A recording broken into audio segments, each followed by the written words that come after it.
नमस्कार किसान साथियों, मैं हूं मोनालिसा। स्वागत करती हूं आपके अपने कार्यक्रम कृषि दर्शन में। इस कार्यक्रम में हम आपके लिए कृषि जगत से जुड़ी हुई महत्वपूर्ण जानकारियां लेकर आते हैं। कृषि क्षेत्र में हो रही गतिविधियों के बारे में बताते हैं। कृषि क्षेत्र से जुड़े नए शोध, अनुसंधान और आधुनिक तकनीकों को अपना रहे किसानों से भी आपको मिलवाते हैं।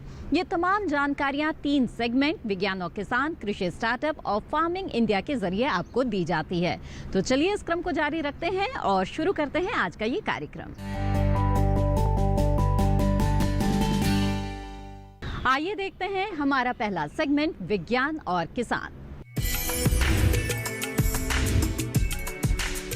किसान साथियों, हमारे देश में फसलों की उत्पादकता कई विकसित देशों के मुकाबले कम है और इनकी कई वजहों में से एक वजह है आधुनिक तकनीकों से किसानों की दूरी। लेकिन आज कई ऐसे प्रगतिशील किसान हैं जो आधुनिक तकनीकों को अपना रहे हैं और कृषि के क्षेत्र में नई ऊंचाइयों को छू रहे हैं।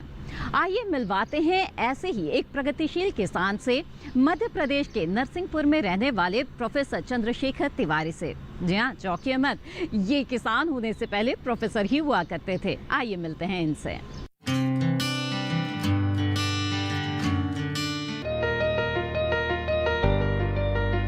कम उत्पादकता यानी कम कमाई।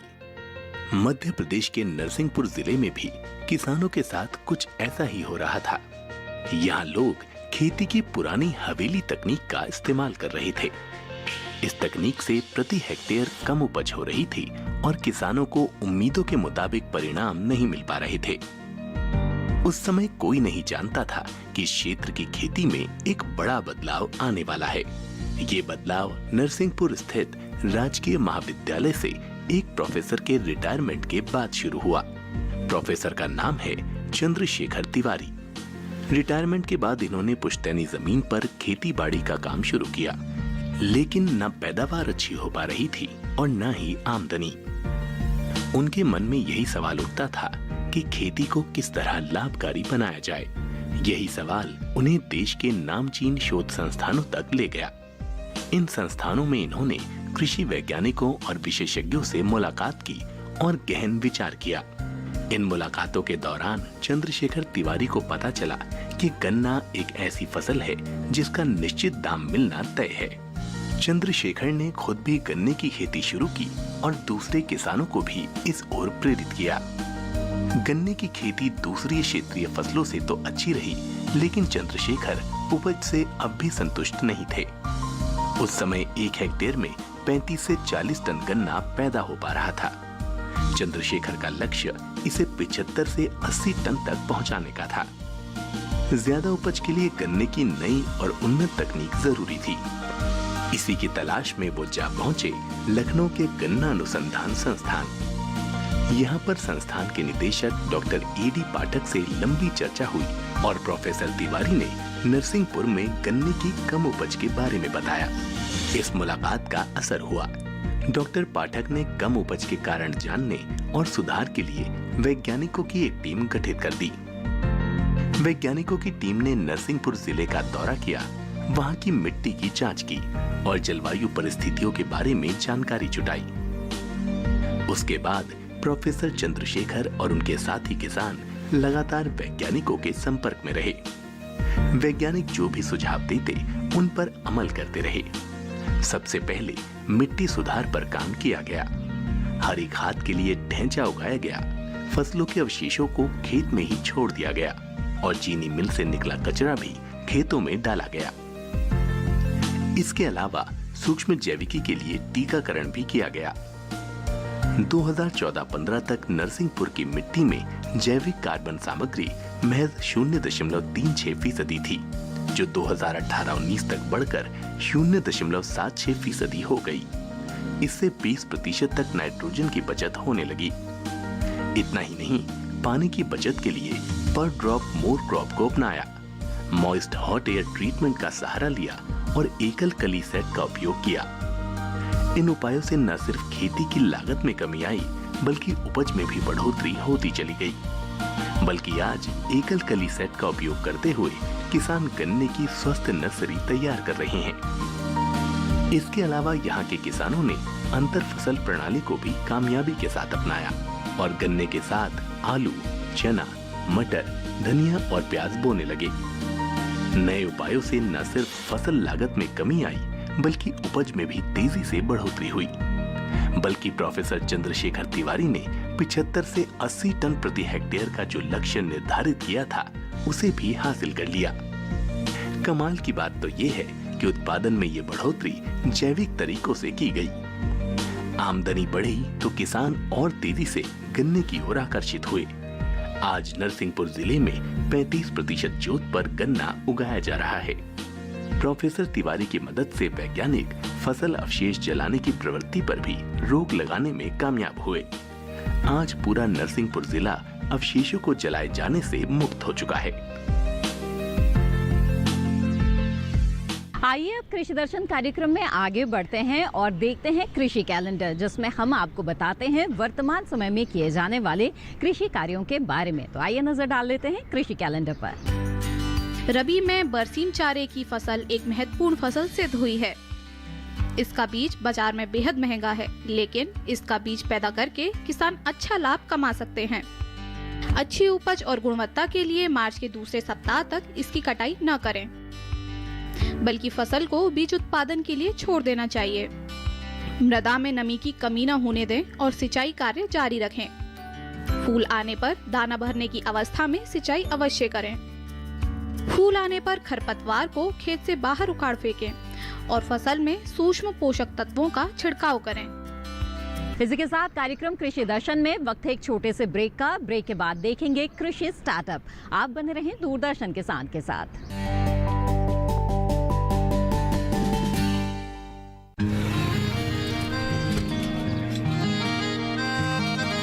क्या बात है भाई, आजकल तो काफी खुश नजर आ रहे हो। क्यों ना हूँ, अब मैं ऑर्गेनिक खेती जो कर रहा हूँ ये पूरा प्राकृतिक है, ऑर्गेनिक है। इसमें हमारे खेत, हमारी फसल और हमारी जेब सब फायदे में होते हैं और इसमें लागत भी कम है। जी हाँ, आप भी ऑर्गेनिक खाद का प्रयोग करें, अपनी फसल और मिट्टी को तंदुरुस्त बनाएं और आपकी आमदनी में इजाफा करें। अधिक जानकारी के लिए किसान call centre toll free number 1800-180-1551 पर कॉल करें और लॉग ऑन करें kisan.gov.in और farmer.gov.in। कृषि और किसान कल्याण मंत्रालय द्वारा किसान हित में जारी।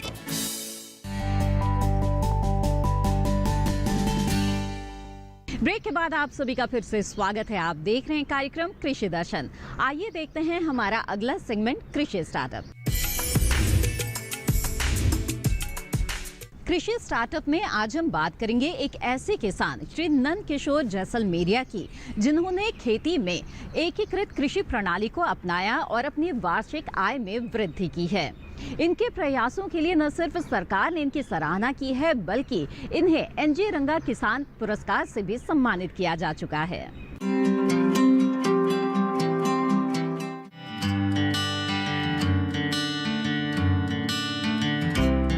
श्री नंद किशोर जैसलमेरिया माणकलाव गांव जोधपुर के रहने वाले एक सफल किसान हैं। इनके पास 3.1 हेक्टेयर खेती थी, जो कि खेती योग्य नहीं थी। सूखे के दौरान उपज नहीं होने से इनकी आय बहुत कम होती थी। वर्ष 1980 में जब वे केंद्रीय शुष्क क्षेत्र अनुसंधान संस्थान के वैज्ञानिकों के संपर्क में आए, तब उन्हें कृषि से जुड़ी कई सारी जानकारियां इकट्ठी हुई। इन्होंने संस्थान द्वारा उपलब्ध कराए गए बेर की उन्नत किस्मों के 750 पौधों की अपने खेत में रोपाई की। साथ ही इन्होंने एकीकृत कृषि प्रणाली के जरिए खेती करनी शुरू कर दी। बेर के अलावा इन्होंने वार्षिक फसलें, अंतर्वर्तीय फसलें भी अपने खेत में लगाईं। श्री नंद किशोर जैसलमेरिया ने अपने खेत में मधुमक्खी पालन और बकरी पालन की इकाई भी बनाई। श्री नंद किशोर जैसलमेरिया ने अपने खेत में बहुउद्देशीय पेड़ जैसे प्रोसोपिस जूलीफ्लोरा, नीम को लगाया। साथ ही खेत में लगी फसलों को तेज हवा से बचाने के लिए खेत के चारों ओर बाड़ लगाया, जिससे न केवल सुरक्षा प्रदान मिली, बल्कि मिट्टी का संरक्षण किया और उसकी उर्वरता के स्तर में सुधार आया। नंद किशोर जैसलमेरिया की खेत में सिंचाई वहां लगे बोरवेल से होती है, जिसका पानी खारा है।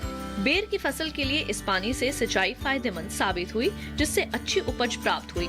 वर्तमान में इनके खेत और बाग आय का एक अच्छा स्रोत बने हुए हैं। नंद किशोर जैसलमेरिया के बेर के बागों से सालाना 30 से 40 किलोग्राम फसल की उपज होती है। मुख्य राजस्व बेर फल की बिक्री, शहद मधुमक्खी के बक्से को दूसरे किसानों को किराए पर देने, बकरियों को बेचने, सूखे लकड़ी और टहनियों को जलाऊ लकड़ी के रूप में बेचने से प्राप्त होता है। अपनी उपजाई फल को ये स्थानीय बाजार में बेचते हैं। इस तरह नंद किशोर जैसलमेरिया अपने 3 हेक्टेयर खेत से लगभग 1,25,000 रुपए की वार्षिक आय प्राप्त करते हैं। एकीकृत कृषि प्रणाली को अपनाकर साथ ही मधुमक्खी पालन, बकरी पालन कर नंद किशोर जैसलमेरिया ने ये साबित कर दिया कि किसान अगर पारंपरिक खेती के अलावा विविधतापूर्ण खेती के तरीके को अपनाकर खेती करे तो उसे निश्चित ही सफलता हासिल हो सकती है, साथ ही आय भी दोगुनी करने में मदद मिल सकती है। कार्यक्रम कृषि दर्शन में वक्त हो चला है एक और छोटे से ब्रेक का। ब्रेक के बाद हम जल्द हाजिर होंगे कुछ और खास जानकारियां लेकर। आप बने रहें दूरदर्शन किसान पर।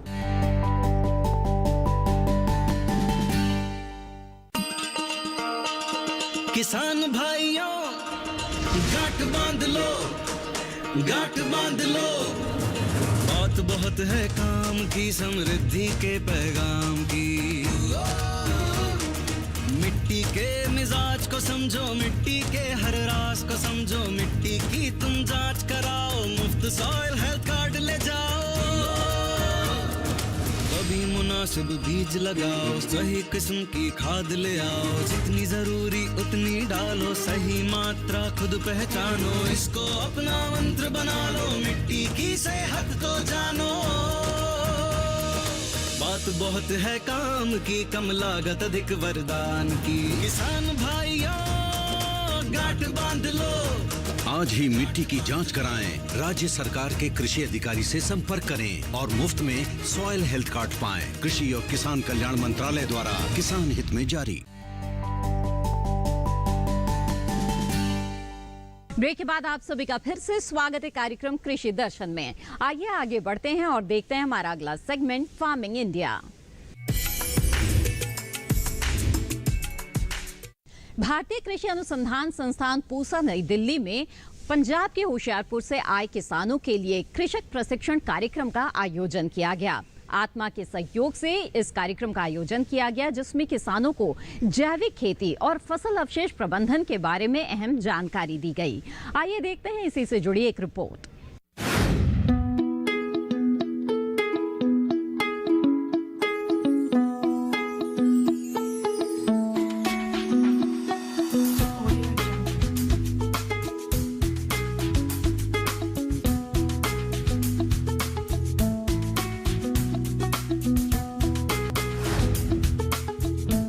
मैं अपने सभी किसान भाइयों का जो पंजाब से आए हैं, पंजाब के होशियारपुर ज़िले के आए हैं, उनका मैं पूरा दिल्ली के इस पूसा संस्थान में स्वागत करता हूं। और जैसा कि आप जानते हैं, पंजाब देश का एक ऐसा राज्य है जिसने पूरे देश को आत्मनिर्भर बनाने में बहुत बड़ा योगदान दिया है। इस योगदान देने में पंजाब को काफ़ी बड़ा नुकसान हुआ है और ख़ासकर नुकसान हुआ वहाँ के संसाधनों का। आज मिट्टी हमारी समस्याग्रस्त हो चुकी है, पानी का लेवल नीचे जा रहा है और जो पंजाब का किसान है उसकी उत्पादन लागत बढ़ती जा रही है और उत्पाद की गुणवत्ता में कमी आ रही है, जिसकी वजह से आज का पंजाब का किसान उतना खुश नहीं है जितना खुश वो आज से 20 साल पहले था। पूसा संस्थान में बहुत सारी ऐसी तकनीकें विकसित हुई हैं जिन तकनीकियों के प्रयोग से पंजाब की बहुत सी समस्याओं को हम हल कर सकते हैं। जिसमें सबसे बड़ी जो पंजाब की समस्या वो ये है कि वहाँ पे उसकी जो लागत तो बढ़ती जा रही है, लेकिन उत्पादन लागत बढ़ने के साथ साथ में उससे को जितना पैसा मिलना चाहिए अपने उत्पाद से वो नहीं मिल पा रहा है, जिससे किसान की जो आर्थिक हालत है उस पर भी काफ़ी प्रतिकूल प्रभाव पड़ रहा है। इन सभी चीज़ों को देखते हुए हमने होशियारपुर जिले के किसानों के लिए ये 3 दिन का प्रशिक्षण आयोजित कर रहे हैं। इस प्रशिक्षण के अंदर हम ये चाहते हैं हम जो हमारे किसान हैं उनकी हम ज्ञान के रूप में कैसे उनको सशक्त करें, उनको नई से नई तकनीक को कैसे सिखाया जाए, उनकी समस्याओं का कैसे समाधान हो और जो पंजाब के प्राकृतिक संसाधन हैं उनको किस प्रकार से हम सही प्रबंधन करें जिससे उनको उत्पादन लागत कम हो, उत्पाद की गुणवत्ता अच्छी हो, उत्पादन ज़्यादा मिले और किसान भाई जो भी उत्पादित करते हैं उसका मूल्य संवर्धन करके अगर बिक्री करते हैं तो उनकी दुगनी आय होने में ज़्यादा समय नहीं लगेगा। तो हमें इस ट्रेनिंग में जोर दिया है कि किस प्रकार से हम जो फसल अवशेष हैं उनका प्रबंधन कैसे करना है। पूसा संस्थान ने एक वेस्ट डिकम्पोजर विकसित किया है। उसका प्रयोग करके हम गेहूं में, धान में और गन्ने के जो पत्ती वगैरह बच जाती हैं उनको खाद में कैसे परिवर्तित करें, इसके ऊपर हमने विशेष ध्यान दिया।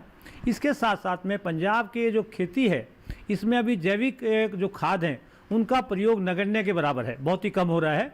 जबकि अगर वो जैविक खादों का प्रयोग करते हैं जिसमें जीवाणु खाद जितने भी हमारे हैं, तो उसके प्रयोग से किसान की उत्पादन लागत कम होगी और साथ साथ में उसको ज़्यादा पैदावार मिलेगी और मिट्टी की उर्वरा शक्ति बनी रहेगी। तो हमने इस ट्रेनिंग में उस बात पर भी विशेष जोर दिया है। दूसरी जोर देने की बात यह है कि हमारे जो पंजाब के किसान हैं ये न केवल खेती अच्छी करते हैं बल्कि यहाँ पे पशुपालन भी काफ़ी विकसित है। तो हम ये चाहते हैं कि पशुपालन और खेती इन दोनों का ऐसा संबंध बने कि जो पशुओं का हमें गोबर वगैरह जो पैदा होता है उसको कैसे हम खाद में परिवर्तित करें, उस गैस से, गोबर से कैसे गैस बनाएं जो कि हमारा चूल्हा जलाए, और न केवल चूल्हा जलाए बल्कि हमारी जो कुट्टी काटने की मशीन उसको भी चलाए, हमारे ट्यूबवेल को भी चलाए और हमें मूल्य संवर्धन के लिए अच्छी किस्म की ऊर्जा मिले। इसके लिए हमने बायोगैस के ऊपर इसमें काफ़ी जोर दिया है और किसानों को प्रोत्साहित किया है। किसान जब तक संगठित नहीं होगा वो आगे नहीं बढ़ सकता। हमारी कुछ कृषक महिलाओं ने स्वयं सहायता समूह बनाए हैं और एक नई राह दिखाई है।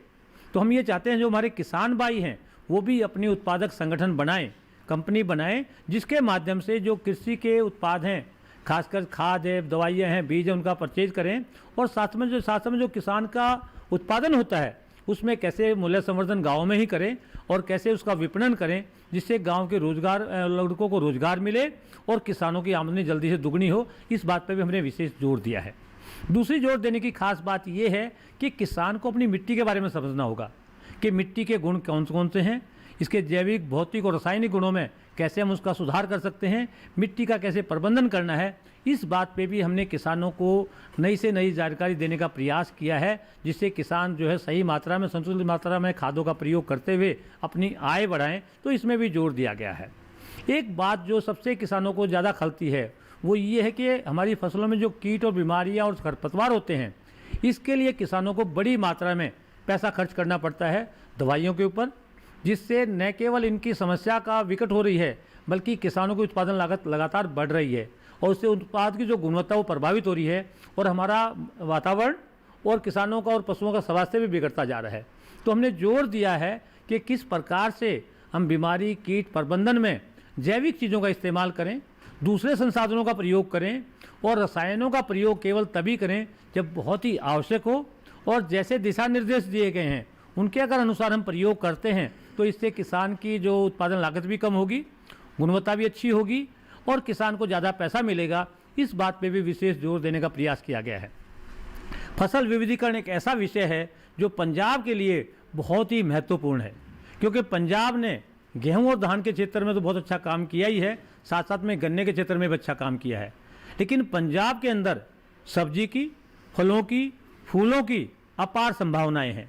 इन संभावनाओं को अगर हम तलाशते हैं तो कुछ फसल विविधीकरण के साथ में खासकर छोटे और मझोले किसान हैं उनकी आमदनी को दुगनी करने में हमें ज़्यादा समय नहीं लगेगा, उस बात पर भी विशेष जोर दिया गया है और कल भी हम इन बातों पर जोर देंगे। हम ये चाहते हैं कि यहाँ पे जो हमारे किसान भाई आए हैं ये ज्ञान से सशक्त होकर जाएं और पूसा संस्थान के एम्बेसडर के तौर पे पंजाब के होशियारपुर ज़िले में काम करें और न केवल होशियारपुर ज़िले में काम करें बल्कि पंजाब के दूसरे हिस्सों में भी जो नई से नई तकनीकी विकसित हुई है उसके पहुंचाने में पूसा संस्थान का सहयोग करें।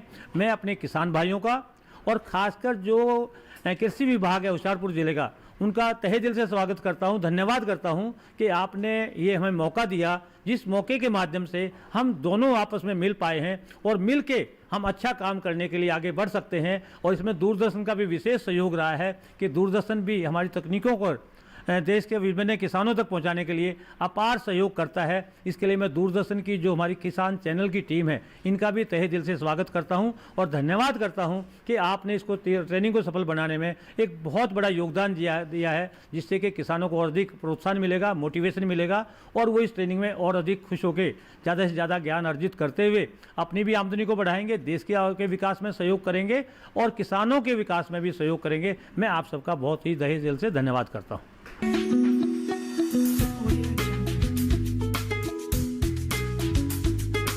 हम अपने पूरे होशियारपुर डिस्ट्रिक्ट आत्मा की तरफ से पूसा यूनिवर्सिटी में फार्मर्स को लेके आए हैं, जिसमें हमारी 3 दिन की ये प्रॉपर ट्रेनिंग है, जिसमें आज हमारा दूसरा दिन है। और दूसरे दिन में जितना हमने अब तक सीखा है, हमने सोचा भी नहीं था कि एग्रीकल्चर में इतना विस्तार भी हो सकता है, क्योंकि हम ज़्यादा सीड अच्छा डाल रहे हैं, दवाइयाँ बहुत ज़्यादा यूज़ कर रहे हैं, मगर जो सबसे ज़रूरी हमारा अंग है पूरी खेती का, कृषि का, वो उससे हम हमेशा अधूरा छोड़ते थे, जो कि हमारा मेजर पार्ट है हमारी ज़मीन, मृदा। तो उसको कैसे हम सही तरह से बना सकते हैं, उसके लिए हमने यहाँ आके जो इसके माहिर डॉक्टर्स हैं हमारे अपने पूसा डिपार्टमेंट से, तो उन्होंने हमें बहुत ही विस्तार से हर चीज़ के बारे में बताया कि बायो फर्टिलाइज़र कैसे हैं, उनका सही इस्तेमाल कैसे करना है।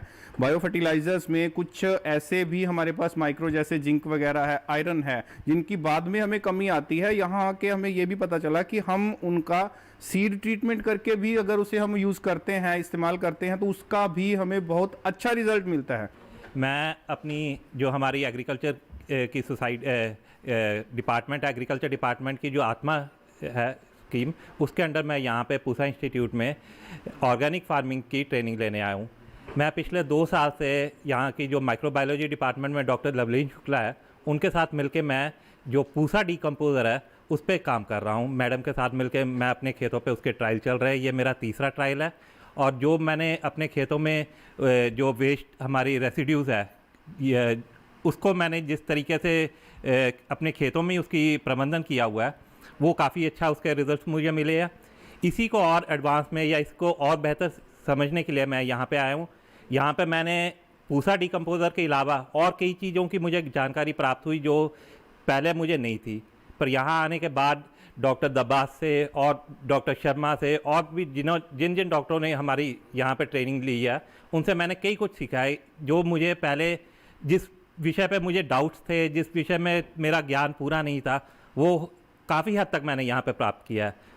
मैंने अपने गांव में एक सेल्फ हेल्प ग्रुप बनाया है, जो 2009 में बनाया, 2012 में बनाया था, जो अभी तक हमने अच्छा उसमें रिस्पांस दिया है। उसके बाद हम लोगों ने जैविक खाद, जो केंचुआ खाद के बनाई और सब लोगों को उसकी ट्रेनिंग दिलवाई। ट्रेनिंग दिलवाने के बाद हम लोगों ने उनको पिट बनवा के दिए सबको, और उससे हम लोगों ने खेती करनी शुरू की। जो आज से 8-9 साल पहले से हम इस विज्ञान से जुड़े हुए हैं। तो मैं आप सभी भाइयों की तरफ से धन्यवाद करता हूं, जो इस यूनिवर्सिटी ने हमें यहाँ बुला करके ये सब ट्रेनिंग दिलवाई।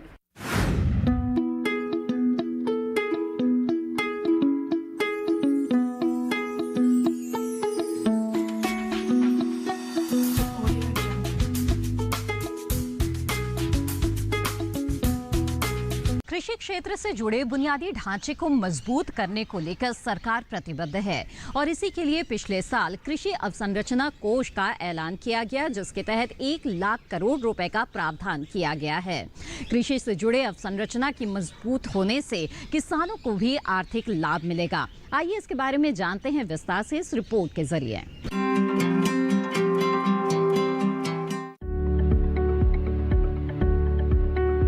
कृषि क्षेत्र को बेहतर बनाने के लिए अवसंरचना यानी बुनियादी ढांचा बहुत ही महत्वपूर्ण है। सरकार कटाई उपरांत प्रबंधन तंत्र को मजबूत कर रही है। इसके लिए लॉकडाउन के दौरान वित्त मंत्री ने 1 लाख करोड़ रुपए के कृषि अवसंरचना कोष का ऐलान किया था। ये रकम बैंकों और वित्तीय संस्थानों के माध्यम से ऋण के तौर पर दी जानी है। आम किसानों के अलावा प्राथमिक कृषि ऋण सोसाइटी, विपणन सहकारिता सोसाइटी, कृषि उत्पादक संगठन, स्वयं सहायता समूह, बहुउद्देशीय सहकारिता सोसाइटी, कृषि उद्यम और स्टार्टअप इसके माध्यम से ऋण ले सकते हैं। 2 करोड़ तक के कर्ज पर ब्याज में 3% तक की छूट का प्रावधान किया गया है। ये योजना फिलहाल 10 साल के लिए है, यानी 2020-21 से 2029-30 तक 1 लाख करोड़ की रकम 4 साल में जारी की जाएगी। पहले साल 10,000 करोड़ रुपए और फिर अगले 3 वित्तीय वर्षों में 30,000 करोड़ रुपए। भारत की 58% जनसंख्या की रोजी रोटी का दारोमदार कृषि और उससे जुड़े व्यवसायों पर है।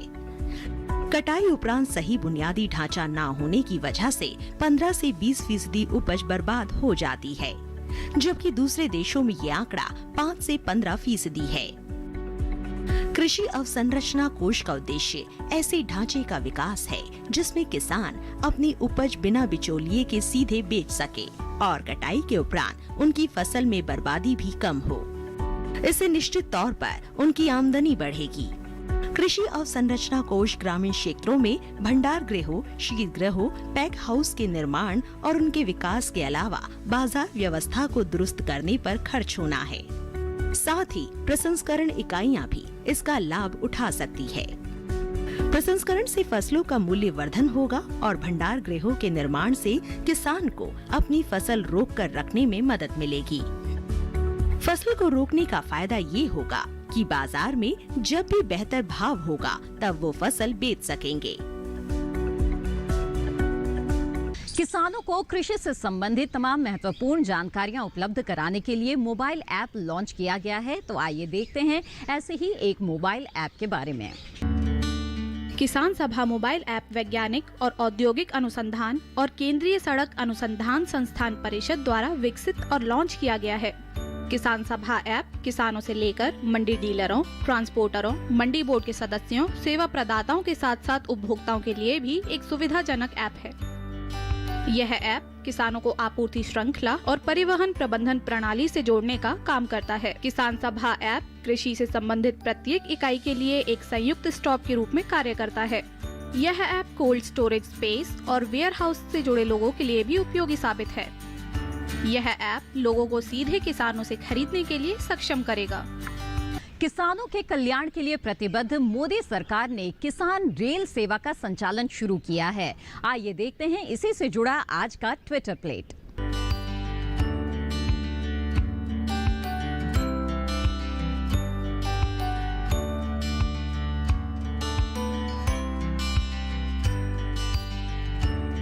तो ये था हमारा आज का कृषि दर्शन कार्यक्रम से संबंधित अपने सुझाव और अपने सवाल आप हम तक पहुंचा सकते हैं।